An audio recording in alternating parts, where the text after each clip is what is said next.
क्या आप जानते हैं समान नागरिक संहिता के लिए उत्तराखंड से शुरुआत क्यों? एक भारत के खुला मंच पर आपका स्वागत है। अपनी राय हम तक जरूर पहुंचाएं।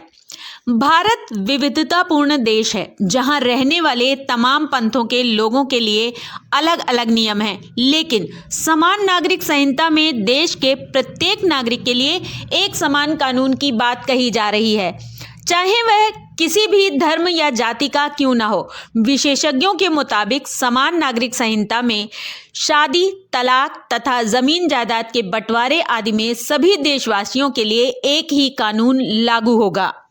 बीती 10 फरवरी को गृह मंत्री अमित शाह ने भी नागरिकता संशोधन अधिनियम यानी CAA को लेकर बड़ा ऐलान कर भाजपा के एजेंडे को साफ कर दिया है। उन्होंने कहा कि लोकसभा चुनाव से पहले CAA को लागू करने की अधिसूचना जारी कर दी जाएगी। भाजपा जो कहती है वह करती भी है, लेकिन अभी देश की जो स्थिति है उसमें यह कदम कितना कारगर होगा देखना बाकी है।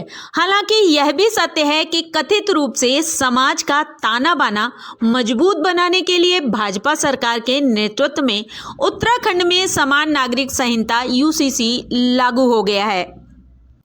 दरअसल वर्ष 2022 में भाजपा ने उत्तराखंड का विधानसभा चुनाव जीतने के बाद ही इस दिशा में प्रयास शुरू कर दिए थे।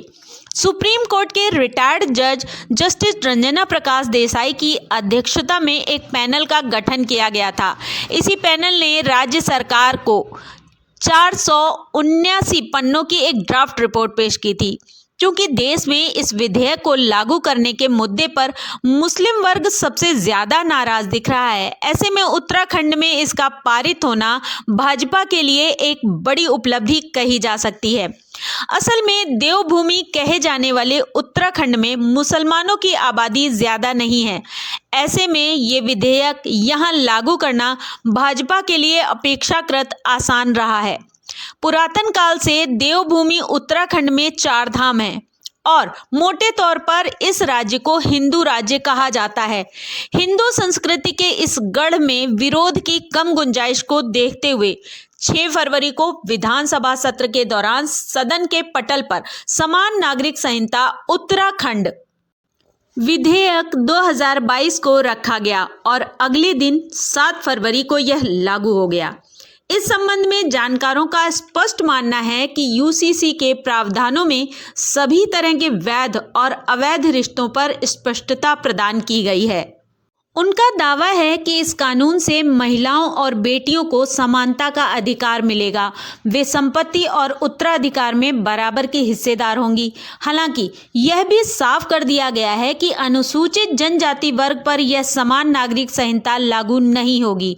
विशेषज्ञ समिति ने भारत के संविधान के भाग 21 के तहत अनुसूचित जनजाति वर्ग के परंपरागत अधिकारों को संरक्षित माना है।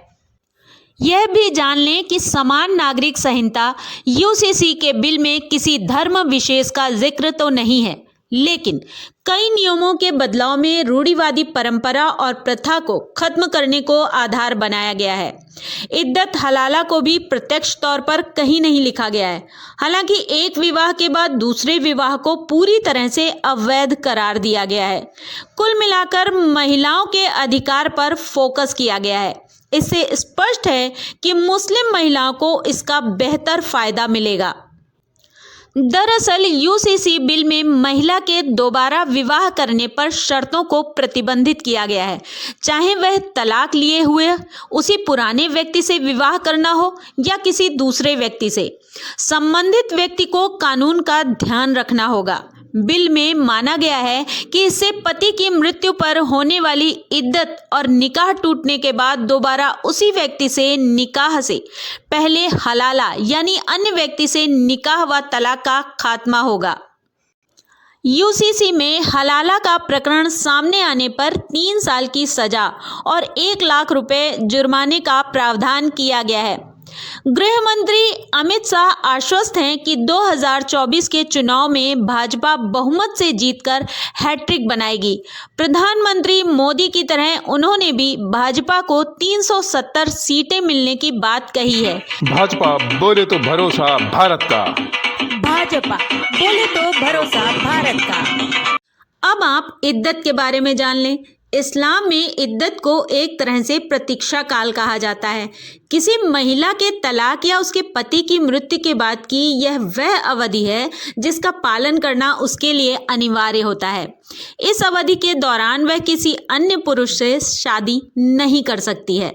यह भी जान लें कि इद्दत की अवधि अलग अलग परिस्थितियों में अलग अलग होती है। ज़्यादातर तलाकशुदा महिला की इद्दत की अवधि लगभग 130 दिनों की मानी जाती है। इस दौरान उसके निकाह करने पर पाबंदी होती है। यदि कोई महिला तलाक होने या विधवा होने के बाद गर्भवती है तो इद्दत तब तक जारी रहती है जब तक वह बच्चे को जन्म ना दे दे। इसी प्रकार इस्लाम में हलाला एक ऐसी प्रथा है जिसके तहत तलाकशुदा पत्नी को यदि पति से दोबारा निकाह करना है तो महिला को किसी अन्य पुरुष से निकाह करके उसे तलाक देना पड़ता है। इस बिल में सभी धर्मों के लिए विवाह की आयु समान की गई है। पुरुष के लिए कम से कम 21 वर्ष और स्त्री के लिए न्यूनतम 18 वर्ष। मुस्लिम पर्सनल लॉ में विवाह की आयु बालिग होने या 15 वर्ष निर्धारित की गई है, लेकिन अब उत्तराखंड में सबके लिए आयु की एक ही सीमा होगी। हालांकि ये स्पष्ट किया गया है कि इससे किसी धर्म, मजहब, पंथ, संप्रदाय और मत के अपने अपने रीति रिवाजों पर कोई असर नहीं पड़ेगा। निकाह, आनंद कारज, अग्नि के समक्ष फेरे और होली मैट्रिमोनी रीति रिवाज आदि अपनी मान्यताओं के अनुसार ही होंगे। हालांकि इसमें यह भी स्पष्ट कर दिया गया है कि अनुसूचित जनजातियां यूसीसी के दायरे से बाहर रहेंगी। भारत का सबसे बड़ा विचार, एक से एक भारत। लाइक करें, शेयर करें और सब्सक्राइब करना ना भूलें।